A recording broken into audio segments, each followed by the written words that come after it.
नमस्ते बच्चों, smart learning YouTube channel में आप सभी बच्चों का स्वागत है। बच्चों, आज हम प्रवाह गणित कार्य पुस्तिका कक्षा 6-7 का कार्य पत्रक संख्या 36 से लेकर 40 तक और आकलन संख्या 7 करेंगे बच्चों। और बच्चों, यदि आप इस चैनल पे नए हो तो इस चैनल को सब्सक्राइब कर लेना। अभी मैं आपकी पूरी कार्य पुस्तिका है वो कंप्लीट कराऊंगा। तो 36 का नंबर कार्य पत्रक से देखो स्टार्ट करते हैं। 36 नंबर में क्या है? कार्य पत्रक संख्या 36, संख्याओं के गुणज की समझ विकसित कर पाना। तो 1 नंबर देखो, निम्नलिखित संख्याओं के 4-4 गुणज लिखिए। गुणज बच्चों क्या होता है? जैसे कि 2 है, इसको 1 से गुणा किया तो कितना आया? 2 आया। 2 को 2 से गुणा किया 4 आया। 2 को 3 से तो 6 आया। वो इनके गुणज होते हैं। मतलब 2 को किसी भी संख्या से आप गुणा करोगे तो वो उसका गुणज कहलाएगा। ठीक है, तो देखो आगे इसमें यही किया गया। देखो जैसे 2 के, तो सबसे अच्छी बात है गुणज के लिए आप पहाड़ाई बोल लो, जो टेबल होती है तो पहाड़ाई बोल लो। 2 4 6 8 ऐसे ही इसमें देखो 9 का 1 9 20 18 3 27 4 36, तो ये पहाड़ाई बोल लो, वो गुणज हो गए। 3 नंबर 11 का गुणज 11 22 33 44, और ये 4 14 का 14 28 42 56। ऐसे ही इसको करते हैं। 2 नंबर दी गई संख्याओं के गुणज पर गोला लगाइए। तो गुणज कौन सा है? तो 5 का गुणज हो गया क्या? 15 हो गया। ठीक है, इसमें 8 का हो गया, 8 ही हो गया, और तो कोई है नहीं, क्योंकि वो गुणज वो कहलाएगा जो गुणा होके बनी है संख्या, तो भाग जाएगा उसमें। तो उसमें हमारी 12 में नहीं जाता, 14 में नहीं जाता, 34 में 41 में, इसमें 8 का भाग नहीं जाता, तो ये इसके गुणज नहीं है। और जिसमें भाग जाता तो वो उसका गुणज कहलाएगा। जैसे 3 नंबर है, तो ये 12 का कौन सा गुणज हो गया? तो 12 12 दूनी 24 होता है, तो ये 24 हो गया। ऐसे ही 4 नंबर 16 का क्या हो गया? 16 ही हो गया। आगे चलते हैं, 3 नंबर करते हैं। देखो 3 नंबर में निम्नलिखित संख्याओं के गुणनखंड लिखिए। अब वो गुणज थे, इसमें गुणनखंड है। मतलब आपको बताता हूँ, जैसे 3 के गुणनखंड क्या हो गए? गुणनखंड का मतलब जैसे मान लो कि ये कोई संख्या है 4, इसके गुणनखंड मुझे लिखने हैं। तो मतलब क्या हो गया कि इस 4 में किस किस संख्या का भाग जाता है, वही उसके गुणनखंड होंगे। खंड, ठीक है।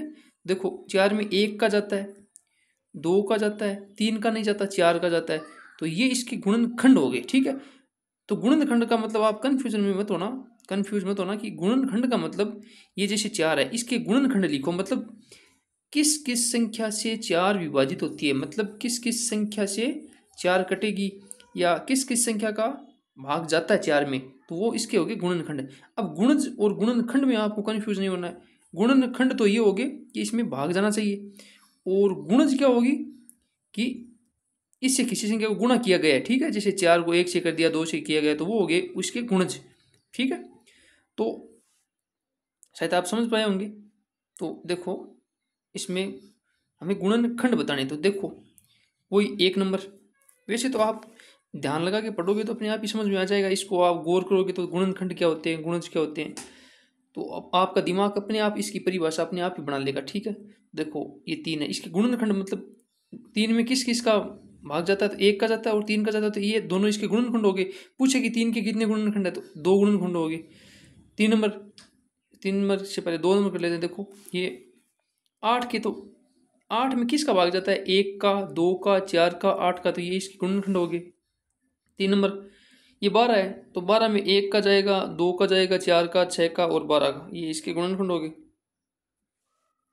ऐसे बच्चों आप देख के कर सकते हो। देखो ये 16 के, ये 16 के गुणनखंड है, ये 18 के गुणनखंड है, ये 25 के गुणनखंड है, और इसमें जो ये है वो 30 के गुणनखंड है, और इसमें ये है 35 के गुणनखंड, और इसमें है ये 42 के गुणनखंड, और इसमें है 64 के गुणनखंड। आप देख के कर सकते हो। ठीक है, अब 4 नंबर करते हैं। देखो संख्याओं 2 और 10 का सबसे छोटा समान गुणज ज्ञात कीजिए। गुणज, तो गुणज और गुणनखंड में आपको कन्फ्यूजन नहीं होना। गुणज का मतलब गुणा किया गया है, तो 2 के गुणज ये हो गए, 2 4 6 8 10 और 12, तो 2 के तो ये हो गए गुणज, और 10 के ये हो गया 10 20 30। तो जो 2 और 10 का सबसे छोटा समान गुणज जो समान हो, तो देखो बच्चों समान, तो इसमें तो ये हो गया छोटा, और इसमें ये हो गया, ये दोनों इसमें समान है। ठीक है, 2 और 10 का सबसे छोटा गुणज हो गया 10। ठीक है, ऐसे 5 नंबर करते हैं। देखो 5 नंबर में देखो संख्याओं 3, 5, 15 का सबसे छोटा समान गुणज वही 3 के पहले लिखो, फिर 5 के, और फिर 15 का जो कॉमन हो और सबसे छोटा हो वही होगा। इसमें देखो 15 हो गया। ठीक है, तो उत्तर हमारा 15 हो गया। 6 नंबर संख्याओं 20, 40, 60 का सबसे छोटा समान गुणज, तो इसमें 120 हो जाएगा। ठीक है, आगे चलते हैं। कार्यपत्रक संख्या 37 करते हैं। देखो बॉक्स में संख्या लिखिए, तो 1 को किससे गुणा करेंगे 28 आ जाए तो 28 से ही कर लेंगे। 8 को किससे करोगे गुणा जो 72 आ जाए तो 9 को, तो 9 अंठा 72 होता है। ऐसे ही 84 लाना तो 12 37 84 होता है, तो 12 को 7 से गुणा करेंगे 84 आ जाएगा। ऐसे 28 लाना है तो 2 को किससे गुणा करें 14 से 28 आ जाएगा। अब बेहतर बनाना है तो आप यहाँ जरूरी नहीं ऐसा लिखो, कुछ अलग भी लिख सकते हो तो भी बेहतर बन जाएगा। तो 6 को किससे, 6 को जैसे 36, 6 को 6 से किया तो 36, 36 को फिर 2 से किया तो बेहतर आ गया। ऐसे 2 को हमें लाना 84, तो देखो 3 और 2 दे रखे हैं, तो 3 दूनी 6 और 14 छक्की 84। ठीक है, ऐसे 4 को किससे किया 28 आ जाए तो 7 से करेंगे तो 28 आ जाएगा।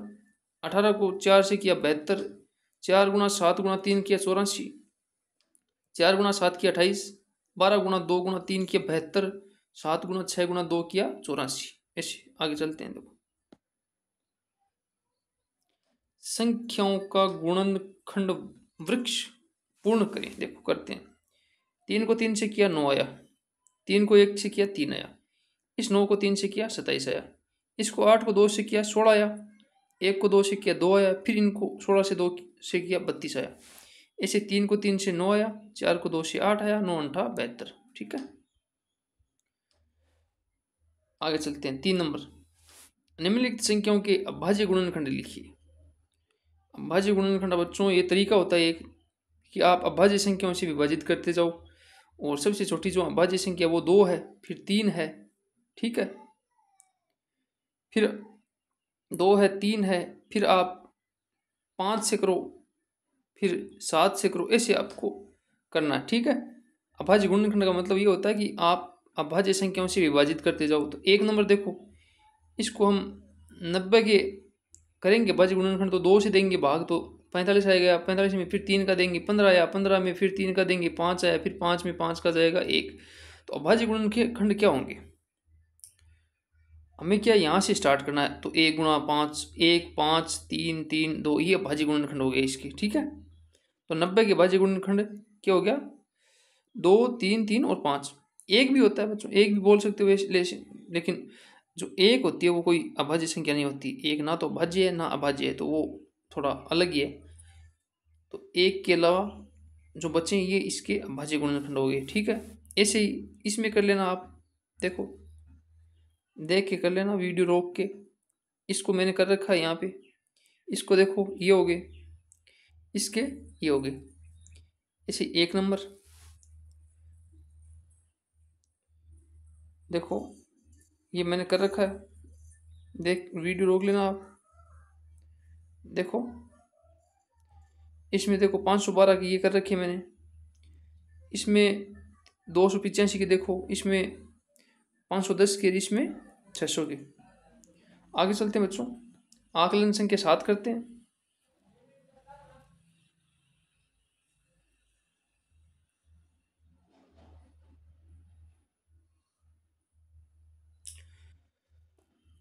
तो देखो आकलन संख्या 7 करते हैं। आकलन संख्या 7 में क्या है, 1 नंबर निम्नलिखित में से 15 का गुणज है। तो 15 का गुणज मतलब 15 को किसी से भी गुणा करो, जैसे 15 को 1 से किया तो 15 आया, 15 को 2 से किया तो 30 आया, तो देखो ये 30 हो गया। 2 नंबर निम्नलिखित में से 12 का कोई एक गुणनखंड है, मतलब जिसमें वह संख्या जिसका 12 में भाग जाता है, तो ये हो गया 4। देख लो गुणनखंड यही होगा, 4 का ही 12 में जाएगा, बाकी 9 का नहीं जाएगा, 7 का 11 का नहीं जाएगा। ऐसे ही आगे 3 नंबर 48 किस संख्या का गुणज है, 48 किस संख्या का, तो 12 का हो जाएगा। 4 नंबर निम्नलिखित संख्याओं में से कौन सी संख्या 2 से पूर्णतः विभाजित है, तो बच्चों 2 से पूर्णतः विभाजित होने के लिए आप यही ध्यान रखो, जो इकाई का अंक होता है ना, ये जिसमें इसमें 7 है, इसमें 5 है, इसमें 1 है, इसमें 6 है, इकाई का अंक सम संख्या होनी चाहिए या फिर जीरो संख्या। जीरो भी एक सम ही होती है। जीरो हो इकाई के जगह, 2 हो, 4 हो, ये 4 है, ध्यान रखना आप। 2 हो, 0 हो, 2 हो, 4 हो, 6 हो, 8 हो। यदि इकाई की जगह ये है, इसको हम सम संख्या बोलते हैं, जिसमें 2 का पूरा भाग जाता है, इनको हम सम संख्या बोलते हैं। यदि इकाई की जगह इनमें से कुछ है तो वो संख्या 2 से विभाजित होगी। तो ये देखो, इसमें 6 है, सम संख्या है इकाई की जगह, तो ये 2 से विभाजित होगी। ठीक है, ऐसे ही देखो 5 नंबर देखो, निम्नलिखित संख्याओं कौन सी संख्या 5 से विभाजित है? 5 से विभाजित होने का एक ही नियम है, यदि इकाई की जगह 0 हो या फिर 5 हो, ठीक है, तो वो संख्या 5 से विभाजित होगी। तो ये जो मैंने गोले कर रखे हैं, ये 5 से विभाजित हो जाएगी। 6 नंबर, दी गई संख्याओं के गुणज और गुणनखंड लिखे। तो संख्या है 32। 32 के गुणज क्या हो जाएंगे? तो 32 का पाड़ा बोलोगे तो 32, 64, 96, 128 और 160। तो ये इसके गुणज हो गए। गुणनखंड हो जाएगा ये, और 60 के ये गुणज है और ये गुणनखंड है। 7 नंबर, निम्नलिखित के सर्व गुणनखंड ज्ञात कीजिए। तो बच्चों करते हैं, देखो 1 नंबर, सार्व गुणनखंड मतलब सभी में समान हो, तो 1 और 3 हो जाएगा। जो 1 भी सभी में और 3 भी सभी में, बाकी कुछ कॉमन है नहीं। आगे चलते हैं, 8 नंबर करते हैं। देखो, दी गई संख्याओं के गुणनखंड लिखिए, बताइए कि दी गई संख्या भाज्य है या भाज्य। तो देखो इसके ये गुणनखंड, देखो भाज्य भाज्य संख्या, ये देखो अच्छा सवाल है। इसमें क्या है कि गुणनखंड भी ज्ञात करने और भाज्य भाज्य बताना है। तो जिस संख्या के गुणनखंड यदि 2 से ज्यादा है तो वह संख्या भाज्य हो जाएगी। 2 से ज्यादा मतलब जैसे ये 5 है, इसके गुणनखंड क्या है? 1 होगा और ये 5 होगा, तो ये अभाज्य संख्या, क्योंकि इसका गुणनखंड 2 ही है। ठीक है, और 2 है तो इसका गुणनखंड 1 हो जाएगा, 2 हो जाएगा, इसके भी 2 है और 1 है, ये तो नए अभाज्य है, नए भाज्य, ये ध्यान रखना आप। और बाकी जैसे मान लो कि 4 हो जाएगा, तो 4 के गुणनखंड 1 भी हैं और 2 भी है और 4 भी है, तो इसके 2 से ज़्यादा गुणनखंड हो गए। जिस संख्या के गुणनखंड 2 से ज़्यादा है तो वो संख्या भाज्य हो जाएगी। ठीक है, तो देखो, तो हम 8 नंबर करते हैं। इसमें क्या है, देखो दे रखा है 8 नंबर में 48, इसके 1 से 2 से ज़्यादा है तो ये भाज्य हो गई, इसके भी 2 से ज़्यादा तो ये भाज्य होगी, इसके भी ये गुणनखंड है 2 से ज़्यादा भाज्य है, ये भी भाज्य। ऐसे आपको करना है। 48 नंबर कार्य वितरण करते हैं। कार्य वितरण संख्या 48, द्विमीय और त्रिमीय आकृतियों की समझ विकसित कर पाना। आपको क्या है? आकृतियों के पृष्ठीय विन्यास की समझ विकसित कर पाना। 1 नंबर, नीचे दी गई संख्याओं को समझकर तालिका भरे। तो देखो आकृति, ये आकृतियाँ हैं। भुजाओं की संख्या, इसमें 3 भुजा है और कोणों की संख्या 3 है और ये आकृति त्रिभुज होगी। इसमें भुजा 4 है, इसमें देखो ये वर्ग है, इसमें 4 भुजा है, कोणों की संख्या 4 है, चतुर्भुज होगी। इसमें भुजा 5 है, कोने 5 है, पंचभुज हो गया। ठीक है, इसमें 6 भुजा है, 6 कोने हैं, षटभुज हो गया। इसमें 8 भुजा, 8 कोने, अष्टभुज हो गया। ऐसे इसमें द्विमीय त्रिविमीय आकारों में हम उनके फलकों और किनारों के बारे में, किनार और शीर्ष को सरल से पहचानते। देखो बच्चों, देखो इसमें शीर्ष क्या होता है? शीर्ष आपको बता दूं, शीर्ष होता है ये जो ये कोना होता है ना, जहां पर ये भुजाएं मिलती है आपस में, शीर्ष का मतलब कोना होता है। ठीक है, और किनारे का मतलब ये जो लाइन होती है, जैसे ये हो गया 1, ये 2, ये हो गया किनारा। फलक क्या हो गया? फलक ये पूरी साइड, इसको फलक बोलते हैं, इसका आपको ध्यान रखना है। तो देखो 3 नंबर, 3 नंबर में क्या है, जैसे ये आकृति घन है तो इसमें देखो फलक, समतल फलक तो 6 है और चक्रीय फलक 0 है। इसमें किनारे सीधे तो 12 है और वक्र है 0। शीर्ष मतलब कोने 8 हो गए। ठीक है, ऐसे सेम घनाभ में ही सेम ही होता है।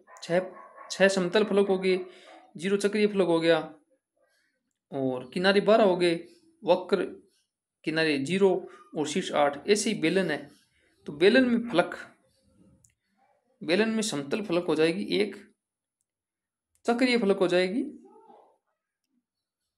2 और किनारे हो जाएगा 0 और वक्रीय किनारा हो जाएगा 1।